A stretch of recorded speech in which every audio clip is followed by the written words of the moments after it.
G'day. This is the second season we've run F1 under COVID conditions. And is there a big difference between COVID and non-COVID times? You bet. And in this video, I'll run through many of those differences with you.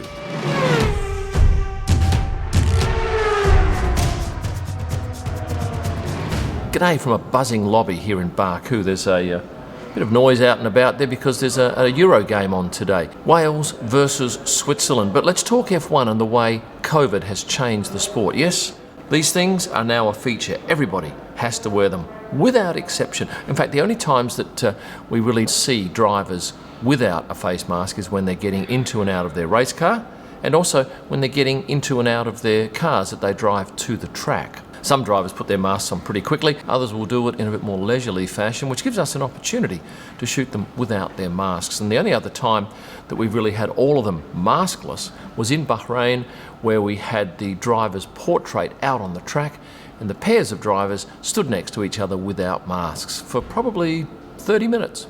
In order to stay safe, we're tested regularly, and for photographers, that's every 5 days. These tests are provided by Formula One, and we get our results in normally 8 hours or so. Drivers too have to go through the same testing conditions. A couple of my photographer friends have had COVID and had to isolate, as has Ziggo Sports commentator Jack Ploy and a cameraman, and as a result they had to go and quarantine, but also their colleague Ollie had to leave the track, and he actually did one of the races live from his hotel room. But in 2020 the paddock was pretty much closed. Yes, essential team members were allowed in.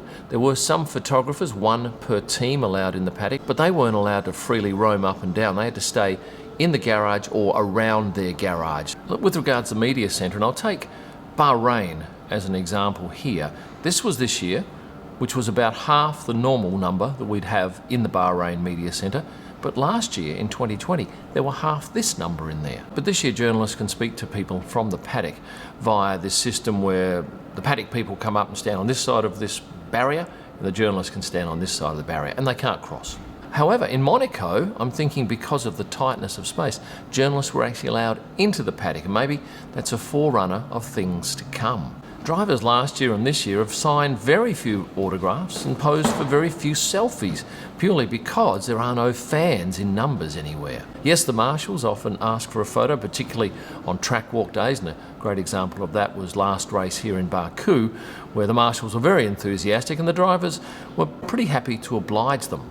On a Friday, there's always a driver's briefing, but during COVID, those briefings have been done via Zoom, so that the drivers aren't all together. Except in Bahrain, I noticed they were all upstairs on an outside balcony, and perhaps that's because they were able to be outside. However, in Baku, they had a meeting on the Friday where all the drivers attended and then left the Hilton Hotel en masse, which was great because we got to photograph them in a very short period of time, bunched together, and pairs chatting amiably as they headed back to the paddock.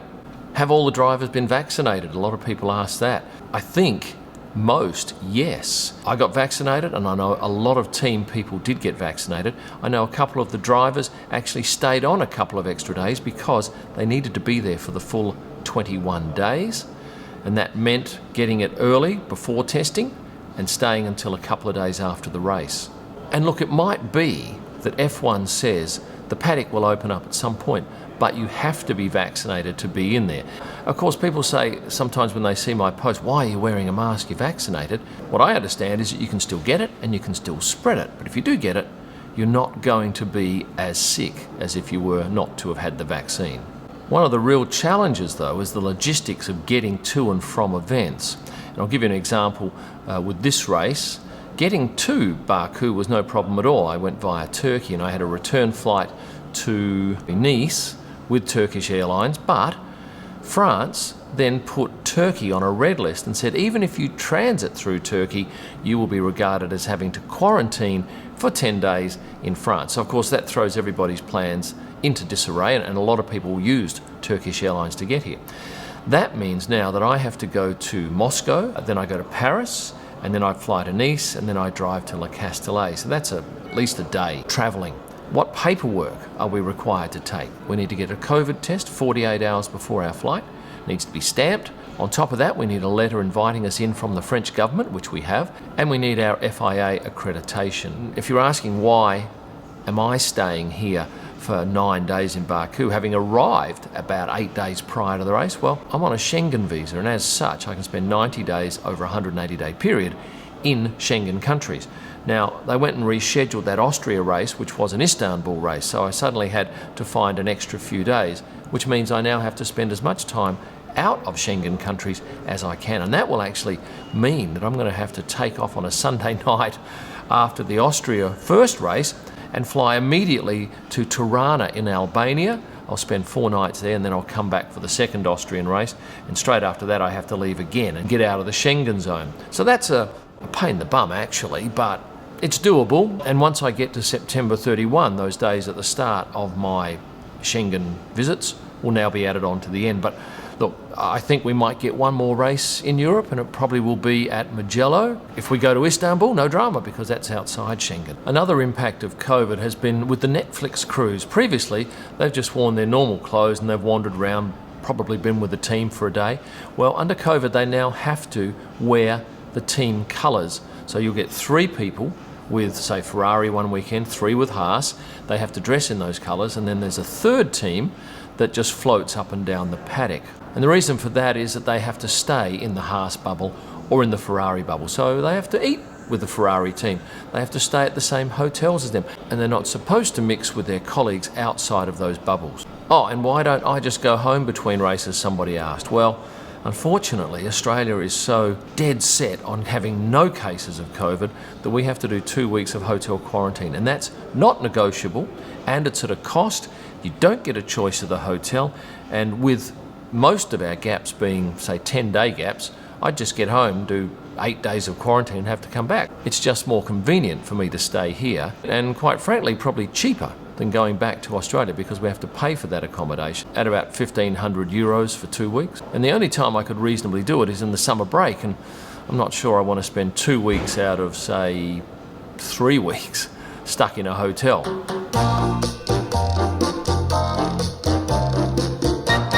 Take an HDMI cable with you so that instead of watching TV shows on your phone or on your laptop, run the output of those devices into the television through the HDMI socket and watch them on the big screen.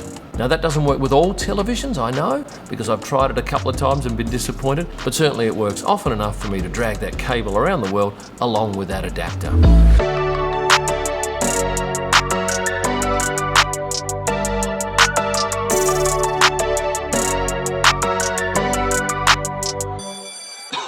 We haven't had the luxury of spectators at most events. Having said that, though, of course, we had 7,500 at Monaco, and it looked like a lot more than that to me, and that was a real buzz.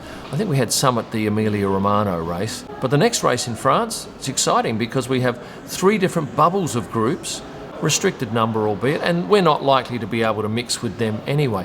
With the TV media, they too are under restrictions, and you would have noticed on the television coverage they distance themselves when interviewing people. It even gets down to the windsocks that they use on their microphones. Normally they just swap microphones and have the same windsock on for everyone, but now each of the personalities has their own windsock. Written inside this one is a RB for Rachel Brooks, and she, like most of the TV presenters, carries that on her media pass around her neck. I guess the question a lot of people ask is, when will this go back to normal? Who knows? I think we're stuck with it for the whole year. But certainly you should expect more drama in the calendar. Australia won't go ahead, and of course we're still looking for a replacement race for Singapore, and I'm thinking that might be China. Could be Istanbul, but I think Istanbul more likely later in the year to replace, say, Australia. But I'm certainly frustrated with taking photographs of people with masks on, sunglasses and hats. What do you see? A bit of their side of their face and maybe their fringe? It's bloody tricky, isn't it? Now, I hope you'll excuse me because I want to go and have a look at this Wales versus Switzerland game, and if I don't start editing in about 10 minutes' time, I'm not going to get there. So in closing, please like, subscribe, click the notifications bell, and if you'd like some great freebies, join as a member. I've been giving away raw files to members who've been lapping up that opportunity, along with free wallpapers each month. All of my images can be found at prostarpics.com for personal or editorial use. You can download those. My F1 photo books are immensely popular, so head online to have a look at those, kimillman.com. At the same place, you can find some merchandise under the shop. And for my best images live from the track and all during the week, head to Instagram at kimillman. Thanks for watching and stay passionate.